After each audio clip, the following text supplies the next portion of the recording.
So, Race Hustle Rhetoric Revisited, coming right up.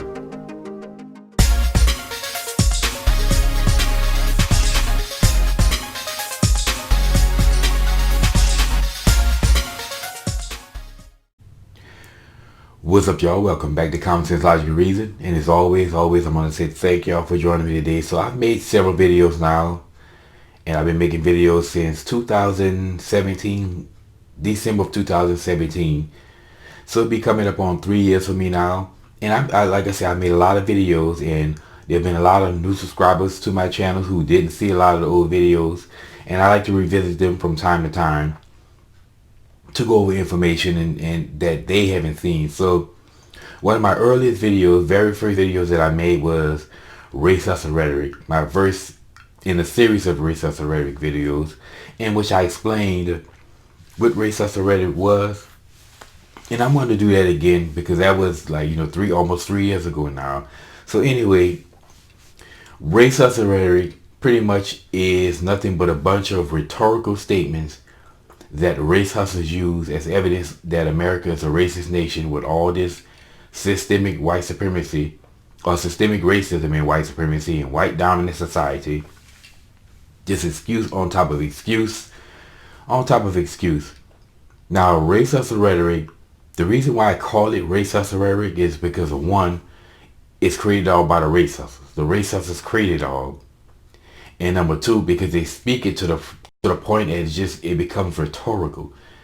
They arm themselves with the ability to speak the rhetoric, but never the ability to defend it. And it just gets to the point where it just becomes automated with them. They just spew it at the top of a hat without even thinking about it. And, one race hustler would come up with the rhetoric and everybody latch on to it. Then another race hustler come along and add some more rhetoric to it. Then everybody latch on to that, and another race hustler comes along, add more race hustler rhetoric. Another example, they latch on to that, and soon you just have a series of rhetoric that blacks just spew at the top of a hat, which is easily destroyed, which is why I'm making these videos. So if you watch them, you will be able to destroy it. So what is race hustle rhetoric? Well, race hustle rhetoric is just simply, as I say, it's a series of rhetorical statements made by race hustlers as evidence that America, as evidence of them trying to prove that America is a racist society.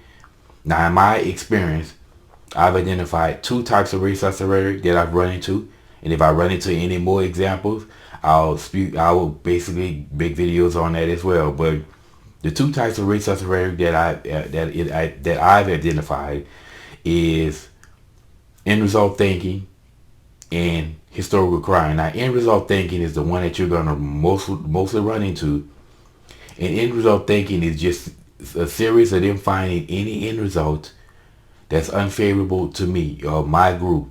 So I find any evidence whatsoever of anything unfavorable to me, any discrepancy that's unfavorable to me, any disproportion in this country that's unfavorable to me, I'll use that as evidence of white supremacy. Again, a perfect example of this would be blacks do more time for the same crime. Again, they just look at the end result. They don't see exactly how we got there. They just see, all they see is the end result and say that it's evidence of white supremacy because the end result is unfavorable to me. Now, the second type of race hustle rhetoric that you're running into, that you won't see as often, but it's it's widespread too, is historical crime. That historical crime is pretty much the same thing as race hustle rhetoric. It's just done from an historical standpoint. They'll find some incident in history that's unfavorable to me and blame the white man.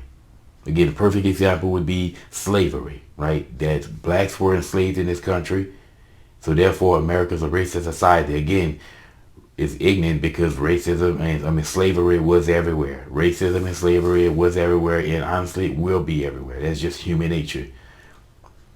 But this is an example of blacks, victimhood overboard, and they'll find all the excuses in the world to be victims. They just refuse to. I mean, blacks have been so brainwashed in America that they refuse to look at themselves, refuse to look at ourselves, what we're doing, the lack of what we're doing. Is always going to be, let's find a way to blame America and call America racist for what blacks are doing in America while people from other countries are flourishing, minorities flourishing, blacks from other countries flourishing. But anyway, just thought I would revisit this whole race us rhetoric thing. So if you didn't know exactly what it was and you didn't see my earlier video, well, that's pretty much what race us rhetoric is. And I identified this after years of dealing with basically brainwashed blacks and all these racists and the brainwashed blacks. You just notice them start repeating the same thing over and over again. That just makes absolutely zero sense. So again, if you're wondering what is race rhetoric exactly, well, now you know. Anyway, y'all, as always, until next time.